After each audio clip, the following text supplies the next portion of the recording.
எப்படி ஒரு போட்டு கரெக்டான டெஸ்டினேஷன் சேர்றதுக்கு ஒரு கேப்டன் தேவையோ, அதே மாதிரி ஒரு மூவிக்கு கரெக்டான ஹீரோ அண்ட் வில்லன் தேவை. அப்பதான் அந்த மூவி கரெக்டான ரீச்க்கு எல்லாருக்கும் போய் சேரும். அந்த இம்பார்ட்டன்ட் கேட்டகரியில வில்லன் தான் மெயின் ட்விஸ்ட் அண்ட் டர்ன்ஸ் எல்லாம் கொண்டு வருவாங்க. அதுலயும் நம்ம ஹீரோஸ்லாம் வில்லனா நடிச்ச ஒரு சில மூவிஸை பத்தி தான் நம்ம இங்க இப்போ பார்க்க போறோம். ஆரம்பிக்கலாங்களா?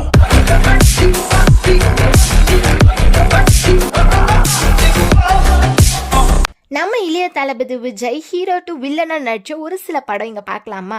பிரியமுடன் 1998 பண்ணியிருக்காரு. அண்ட் அழகிய தமிழ் மகன் 2007 பண்ணியிருக்காரு. பிரியமுடன்ல வசந்த் கேரக்டரை ஒரு பிளே பண்ணியிருக்காரு. அது ஒரு கமர்ஷியல் சக்சஸே கொடுத்துச்சு. மோர் தென் 100 இயர்ஸ் தியேட்டர்ல ஓடிச்சு. அதுல விஜய், கௌசல்யா, நாசர், S.A. சந்திரசேகர் இவங்க எல்லாருமே நடிச்சிருப்பாங்க. அந்த படத்துல அவரு தனக்கு கிடைக்காதது யாருக்கும் கிடைக்க கூடாதுன்னு ஒரு நெகட்டிவ் ரோல் பிளே பண்ணியிருப்பாரு. அவர் அதான் ஃபர்ஸ்ட் நெகட்டிவ் ரோல் அந்த படத்துல தான் அவர் பண்ணாரு. அப்பதான் அந்த டைம்ல அவர் நடிச்ச நெகட்டிவ் ரோல் பத்தி நிறைய பத்திரிகையில எல்லாம் எழுத ஆரம்பிச்சாங்க. ஏன் சிரிக்கிறீங்க? இல்ல ஒரு ஜோக்குன்னு நினைச்சேன், சரி பொத்துருச்சு. என்ன ஜோக்? உங்கள மாதிரி ஒரு பொண்ணுங்க தண்ணில விழுந்துட்டா, ஐயோ நீச்சல் தெரியலங்க, ஆனா மூழ்கலைங்க. எப்படிங்க? எப்படி? அப்பதான் செம கட்டையாச்சே. நெக்ஸ்ட் நம்ம சூர்யா நடிச்ச மூவிஸ் பார்க்கலாமா? நந்தால 2001லயும், 24ல 2016லயும், ரோலெக்ஸ்ல 2022 விக்ரம்ல நடிச்சிருக்காரு. அவர் விக்ரம்ல ரோலெக்ஸா கொஞ்ச நேரம் தான் ஸ்கிரீன்ல வருவாரு. ஆனா மொத்த ஆடியன்ஸும் அவரோட கண்ட்ரோல வச்சிருப்பாரு. அந்த கொஞ்ச நேரத்துல கூட சூர்யாவோட நெகட்டிவ் ரோலை பாராட்டி செலிப்ரேட்லாம் பண்ணியிருக்காரு. அதுலயும் அவர் 24ல நடிச்சதுல வேற லெவல் ஆக்டிங்கா இருக்கும்.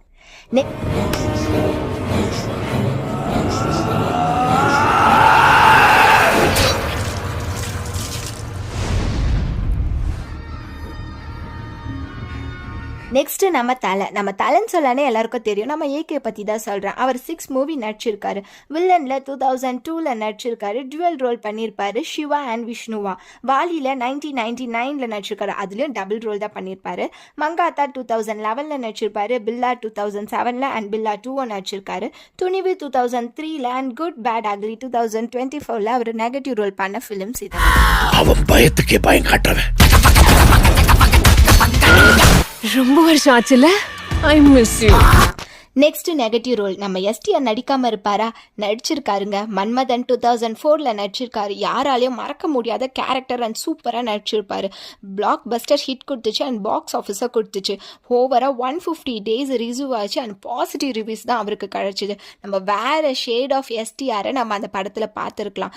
அவருக்கு வேற லெவல் ரீச்சும் ஆச்சு அந்த மூவில அவர் சூப்பரா நடிச்சிருப்பாரு. ஆனா எல்லாருமே அவரோட கேரக்டரை பாராட்டி தான் பேசியிருப்பாங்க. அவர் நெகட்டிவ் ரோலுக்காக எந்த அவார்டும் அவர் தனியா வாங்கினது இல்ல. பட் மக்கள் மனசுல அவர் ஒரு பெரிய அவார்டாவே இன்னும் இருக்கிறாரு. மன்மதன். ஓகே. நெக்ஸ்ட் நம்ம சூப்பர் ஸ்டார் ரஜினி பத்தி தான் சொல்ல போறோம். அவர் நடிச்ச நெகட்டிவ் ரோல்ஸ் மூவிஸ் எல்லாம் பார்க்கலாமா? 16 வயது நிலை 1977ல, 3 முச்சி 1976ல, அவர்கள் 1977ல, நெற்றிக்கன் 1981ல அண்ட் எந்திரன் 2010ல அவர் நடிச்சிருக்காரு.